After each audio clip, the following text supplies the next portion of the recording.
Lu kenapa? Gini Ham, gue kok kayaknya ngerasa gini-gini aja ya. Padahal kayaknya gue keluarga ada, teman banyak. Tapi kok kayaknya gue ngerasa kayak kesepian gitu. Lu ngerasain gitu juga gak sih? Kadang sih.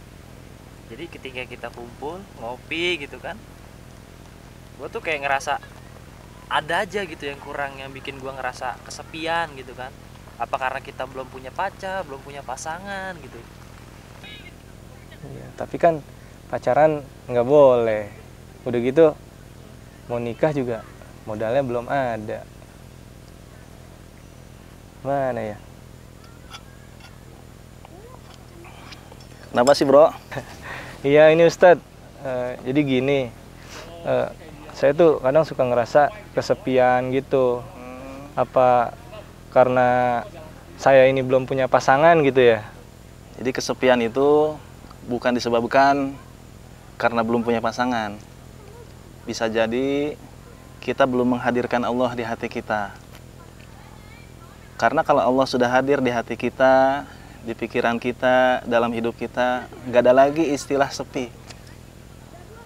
Karena Allah selalu menemani kita kapanpun, dimanapun, dan dalam kondisi apapun. Jadi nggak ada lagi istilah sepi. Begitu. Dengerin. Lu juga, bukan gua doang. Tapi gini Stat. Gimana? Misalkan kita ya udah punya rasa lah gitu sama seorang wanita nih, seorang cewek. Katakanlah sayang. Tapi kondisi kita belum memungkinkan kita untuk melangkah ke tahap itu, ke tahap pernikahan gitu kan. Tapi kita pengen dia nanti yang jadi pasangan kita gitu, yang jadi istri kita. Jadi gimana, Ustaz? Nah, berarti yang pertama kita harus sabar dulu. Harus sabar dulu. Kalau emang kita suka sama seseorang dan kita belum siap untuk menikahinya, sabar, perbanyak doa sama Allah. Bilang sama Allah, ya Allah, saya suka sama hambamu yang bernama si Fulana. Tolong jaga dia ya Allah. Kalau dia baik untukku, jagalah dia. Tetapi kalau dia tidak baik, jauhkanlah dari kehidupanku tanpa hatiku merasa kecewa sedikit pun. Ya, jadi kalau kita suka sama seseorang, baiknya sabar dulu, perbanyak doa, dan memantaskan diri. Mudah-mudahan orang yang kita suka itu baik menjadi istri kita kelak. Begitu. Begitu ya, Ustaz ya? Terus gini, Ustaz. Sekarang ya kita bisa lihat sendiri banyak gitu kasus. Kayak di kawan-kawan saya pun banyak. Cewek sama cowok saling punya rasa gitu satu sama lain. Tapi mereka nggak mau pacaran gitu, nggak mau dibilang pacaran.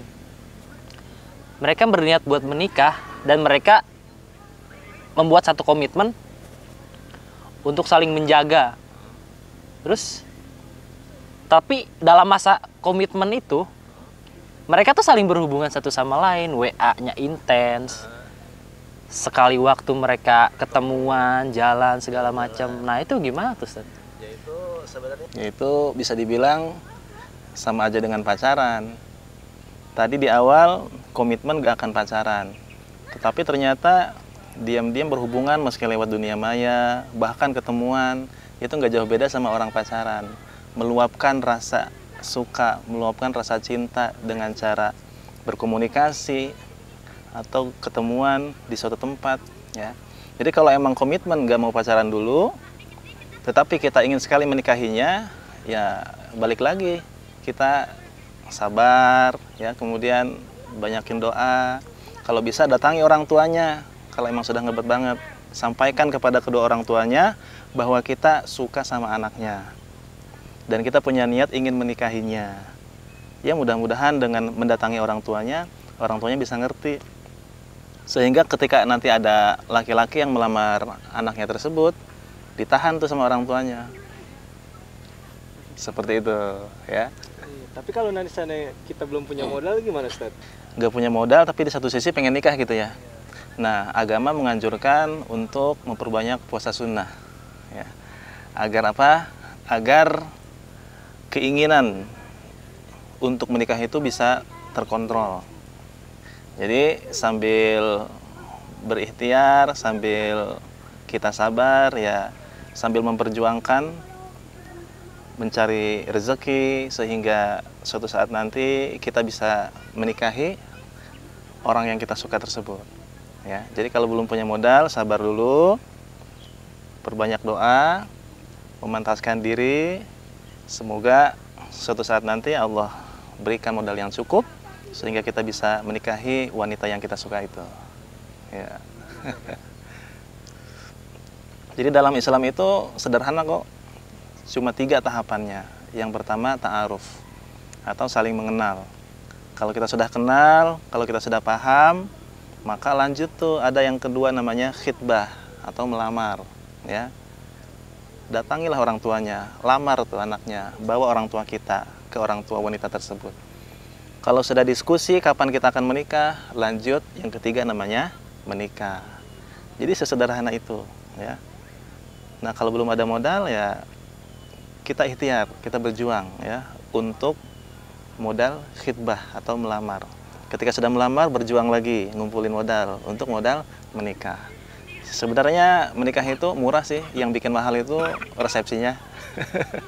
Ya, bismillah, kalau kita punya niat baik, insya Allah dimudahkan sama Allah Subhanahu Wa Taala.